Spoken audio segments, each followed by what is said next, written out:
پرون طالبانو د موږ د استخباراتو رئیس ډاکټر ذاکر نایک سره کتلی دي.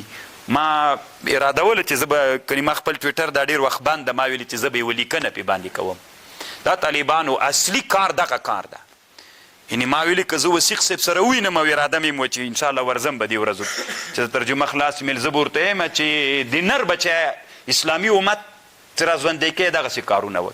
دلته خو یې موږ ته داسې ویلي ذاکر نایک کابیوري دي ما په کفر فتوا کړې وی ذاکر نایک مسلمان ده که کافر ده میل د الله د دین یو عالم ده. ستی ویلي وي هغه د دیوبانو ما تاسې ته ویلي وي اسلامي امت راټولوئ که ټوټه کوئ، چې راټولوئ بیا له دې نه تېر سئ، هغه کلمه وایي، هغه بیت الله ته ځي. دا 2 ورځې که 3 ورځې مخکې ډاکټر ذاکر نایک چې هغه ته راغی څه ورته وایي بیت الله ته راغی خپل ټویټر باندې لیکلي وي زه الله خپل کور ته راوستلم. مسلمان ده ولې داسې کوئ؟ اراو کې خود اختلاف سته ده، که سلفي ده که هر څوک د مسلمان ده. نو که ته غواړې چې اسلامي امت راټول کړي د دنیا داسې علما داسې بل عالم دنیا کې شته چې ټوله اسلامي نړۍ مني؟ په ټوله دنیا کې یوازینی سړی چې ټول انسانان یې مني هغه ذاکر نایک ته په علماو کې. دا بېګاپه درته وایم طالبانو یو داسې علما دي خپل وطن یې مني، د یو داسې علما دي خپله خطه یې مني، دا ټوله اسلامي نړۍ دا سړی مني. نو دې سړي سره طالبانو انسانان اسلامي امت په خبره کوي چې امریکایان هره ورځ ورسره کینی نو تر متاثر کیږي به که نه، غربیان چې ورسره کینی هره ورځ تر متاثر کیږي به که نه، چاته هم ضرورت شته چې ورسره کینی.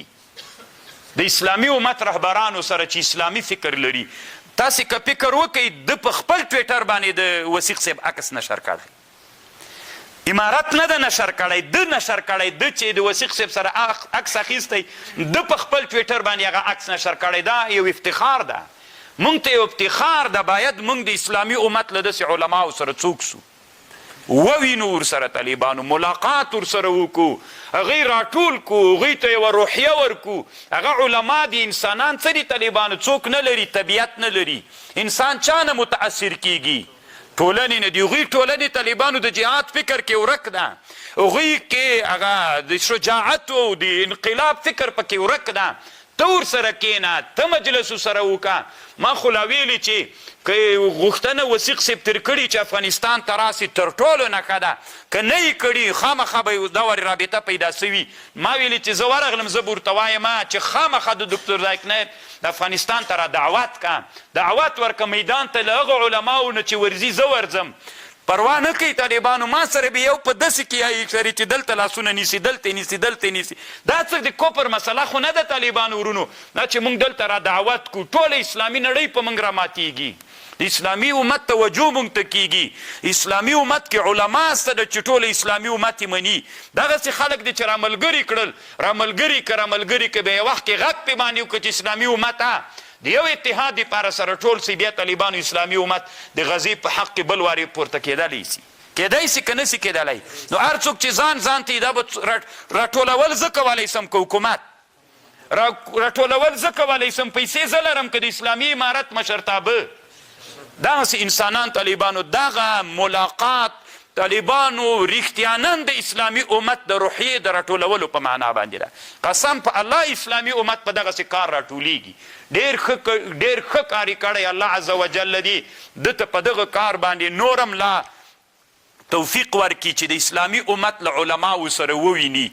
نه تنها لیدل د دنیا، دا اوس طالبانو یو عالم د ډاکټر صغیر نومیږي، د دنیا یو له لویو علماو نه ده، دومره افغانستان ته راغلی یو څو وارې دومره کلکه دفاع د امارت کوي په نړیواله سطحه باندې، نړیوال عالم ده. ما او تا خو ته نه لوګرو کابل مو پیژني، غټ غټ خبرې کوو چې دوستونه نو هغسې د هېڅ هم نه یو طالبانو، هغه دنیا یې مني هغه علما. چې دلته را میلمانه کړي ویې نازوي، ښه عزت ورکړي، ویې ګرځوي، علماو سره یې کښېنوي، ورته وایي چې په موږ 20 کلو کې دومره ستړې تېره سوې ده، موږ تاسې ته بل قسم معرفي سوي، موږ مقاومت کړی ده، زخمیان ورته راولي چې ډرون ویستلي، ور ویې پېژني، قبرونو ته یې ورولي دي، هغوی کورونه ور وښیي. طالبانو ورونه چې بیرته لاړ سي هغه بیا تعبیر کوي.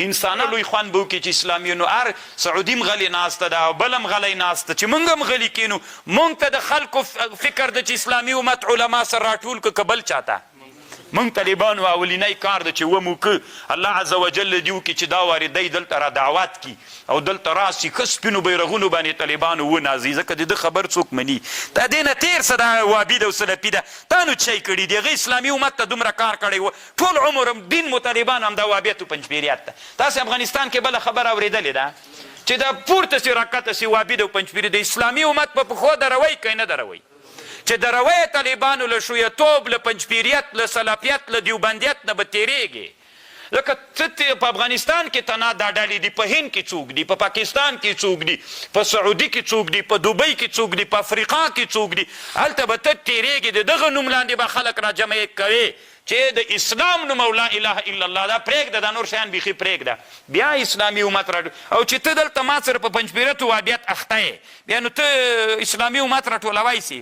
چې ما او تا نه سره جوړ بیا اسلامي امت راټولوی سي دا پرېږدئ طالبان دا نور کار نه ورکوي دلته ټول عمر هم په همدې کې ستړي وابیت ته او پنجپیریت ته وابیت ته او پنجپیریت ته 2000 کال هم په همدې کې تېر سول همدې کې راغټ سول نو مطلب دا چې طالبانو دا ډېر د ستایلو کار د الله عز وجل دې عمر ورکړي